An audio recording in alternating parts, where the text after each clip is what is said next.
After the faces of the other beautiful players at your table, the next most looked at thing is probably your character sheet. No matter if it's a printout, spare paper, PDF or app, I find it revealing to see what each game thinks a character should be concentrating on by what it gives you easiest access to. There are so many amazing character sheets, and when they are designed well, they can help your game run smooth as butter. To look at the design of these things, I really wanted to start with one I was intimately familiar with, and that is the Vampire the Masquerade 5th edition character sheet.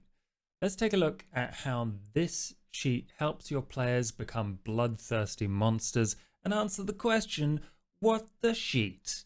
Because I thought that was a clever pun. Speaking of monsters, today's video is sponsored by the Wicked Ones Kickstarter.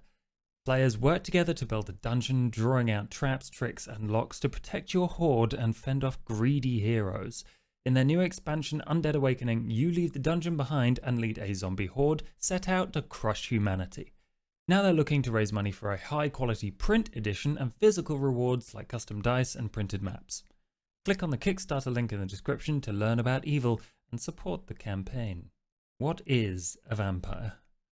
I think a Vampire the Masquerade vampire is often a tragic figure balancing monstrosity with survival and power. It's always important to say that two tables won't play the same game in the same way, so I'm not here to criticize how anyone uses their character sheet or has fun. The easiest way to see what a game thinks is most important is to look at the layout.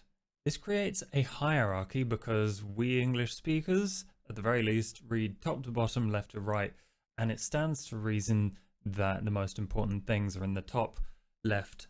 What this sheet does exceptionally well is guide you through character generation.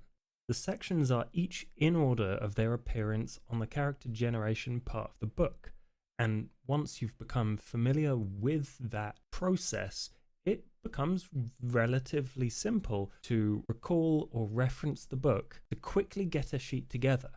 After 30 years of Vampire the Masquerade, they're clearly eager to get fresh blood into the game quickly, which is exceptionally helpful for GMs that need to get fledgling players ready in a short amount of time.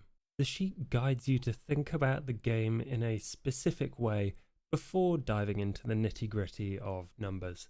It wants you to use the VTM-styled vampire tropes to start thinking about the way and the reasons your character became a vampire and build your character through their history. And I think this has always been VTM's philosophy on character creation. And as for the actual things on the character sheet, the book does most of the heavy lifting for informing you here. Another thing VTM puts a lot of weight on during this process is building a relationship map between you, the other players, and the NPCs, drawing lines and connecting them to describe your opinions and feelings towards them. Funnily enough, even though this is a blank sheet of paper that is often entirely unconnected to the actual character sheet that I'm supposed to be talking about today, this is as much a character sheet as anything else. It's literally a sheet full of characters. Adding this as part of the character sheet toolset better visualizes the game and the context of your character than a 2-page character sheet does by itself. I might be wrong about this, but 5th edition's heavy emphasis on the relationship map has encouraged lots of GMs and other games to include it as part of their regular play. However, for longer term uses, this hierarchy is less efficient. Let's start at the top. What we have here is a vampire logo and boxes for character name, chronicle name, sire, character concept, ambition, desire, prototype, clan, and generation. I don't think most of these deserve to be here. Let me explain why. I would argue that a character sheet has 3 important functions. That is record keeping, so you can keep a list of stuff going as you progress. Reference, so that you can have easy access to information, and possibly as a guide during character creation. These 9 boxes at the top have mostly abandoned the first 2, so they can be top priority when you're making a character. And do we really need a reminder like the branding of Vampire the Masquerade. When you're making a character, these are all helpful things to think about before you start adding stats. But after that, they become much less relevant. If you're 30 sessions in and you can't remember your character concept, then there's more problems than a character sheet can solve. Likewise with chronicle name, surname, and clan, and even character name. These details won't be too much use past session 1. On the other hand, predator type, a reminder of how your character feeds on blood, can be helpful during character creation and during play while your hunger is high and it leads into a hunting scene or something like that. Ambition and desire both keep track of long-term goals, and looking at those while you're playing can be an excellent reminder of what your character values. But they're stuck into tiny boxes that won't fit a full sentence, which is probably what you need when you're describing complex wants, like get revenge on the bastard that blew up my haven. Generation is an interesting one because of the changes between different editions. The age and relative power of your character has historically been linked directly to how many generations away from the first vampire you are. In 5th edition, you're generation 10 or above, as described in the character creation section. What actually gives you the edge is the blood potency stat. That dictates how much damage you can heal, how much hunger you gain from using powers, and how much the beast affects you when you lose control. It's pretty key, but it's relegated to the middle of the 2nd page.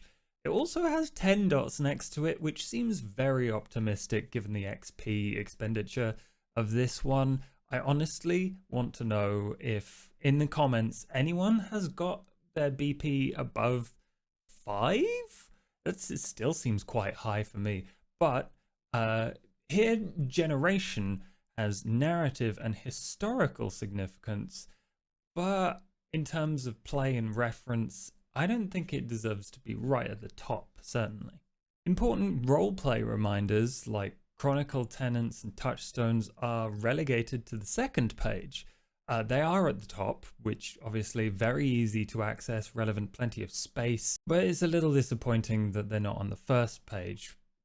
However, they are kind of grouped up with other background things to easily reference them all at once during play. But I would argue that they could have gone quite neatly next to ambition and desire. Weighing up all those things at once can really tell you what your character values when you're making an important decision.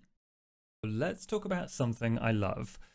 The quickest way to recognize any World of Darkness sheet is those little circles.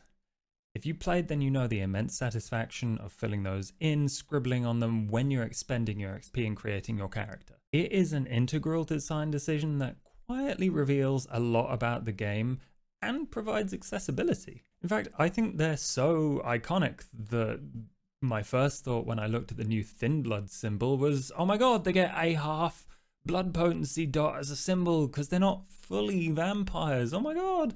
But maybe that's just me. If you compare this to something like Shadowrun, which also uses a dice pool system where you put multiple stats together, that just has numbers next to the stat names, which you've got to do some math putting those together to see how many dice to throw.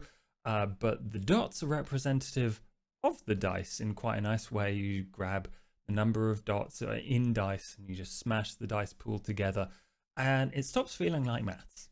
And if you take an overview of the whole thing all at once, it's likely that this huge list draws your eye first. They take up the most space on the page and are a handy tool to immediately see what your character's best qualities are and what you might want to try using. It indicates to you that 0 dots is someone that knows nothing deep about the field of science, for example, while 5 dots is the pinnacle of a person's career and achievements with few people that can match them. It's sort of like a movie review star system. 3 is probably entertaining if you've got the time, but 5 is a must-see event. It's also organized quite nicely, split into 3 columns, physical, social, and mental, and 2 categories, attributes and skills. They're all presented similarly with a number next to them, but skills and attributes describe a character in different ways. But this list gives us an insight into what the designers think vampires are most often and primarily capable of.